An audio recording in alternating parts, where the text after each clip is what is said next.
Sabe, o livro A Coragem de Não Agradar traz uma ideia que pode parecer até radical. E se a verdadeira felicidade estivesse em simplesmente parar de tentar agradar todo mundo? Hoje a gente vai mergulhar nos conceitos da psicologia de Alfred Adler que prometem, olha, desafiar o jeito como a gente vê nosso passado, nossos relacionamentos e principalmente a nossa liberdade.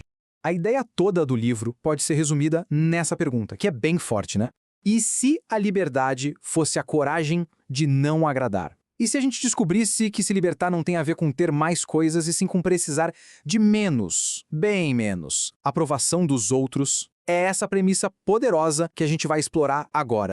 Então, vamos começar pelo nosso primeiro ponto, o fardo da aprovação. A psicologia adleriana defende que muitos de nós carregamos um peso enorme, um peso invisível, essa busca sem fim por validação externa. Essa busca constante por reconhecimento acaba nos aprisionando, sabe?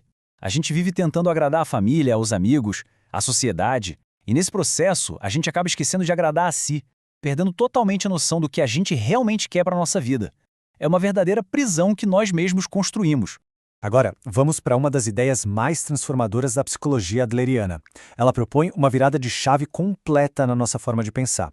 Parar de focar no passado e começar a focar no propósito. Aqui a gente tem o verdadeiro duelo de ideias. De um lado, a etiologia, que é muito associada a Freud e que diz que o nosso passado, os nossos traumas, definem quem somos hoje. Do outro lado, a teleologia de Adler, que vira a mesa completamente. Ela diz que nós escolhemos o significado do nosso passado para servir a um propósito que temos hoje. Então, o ponto crucial é este. Não é bem o que aconteceu que importa. O que importa mesmo é o significado que a gente dá para isso. Por exemplo, se alguém se isola, não é porque sofreu bullying no passado. É porque essa pessoa tem um objetivo agora de evitar se machucar de novo e usa a memória do bullying para justificar essa escolha. É uma ideia que devolve todo o controle para a gente. É muito forte. Certo, a teoria é poderosa. Mas e na prática? Como a gente aplica isso? Bom, Adler nos dá uma ferramenta super prática e libertadora: a separação de tarefas. A ideia é, no fundo, bem simples, mas ao mesmo tempo muito profunda. Em qualquer situação da vida, a gente precisa parar e identificar o que é nossa responsabilidade e o que é responsabilidade dos outros. A nossa única preocupação deve ser com as nossas próprias tarefas. E para aplicar é fácil. Para qualquer problema, é só se fazer a pergunta-chave. No fim das contas, quem vai arcar com as consequências disso aqui? A resposta define de quem é a tarefa. Se a consequência final é de outra pessoa, a tarefa é dela. Ponto. O nosso foco tem que ser total e unicamente nas nossas próprias tarefas.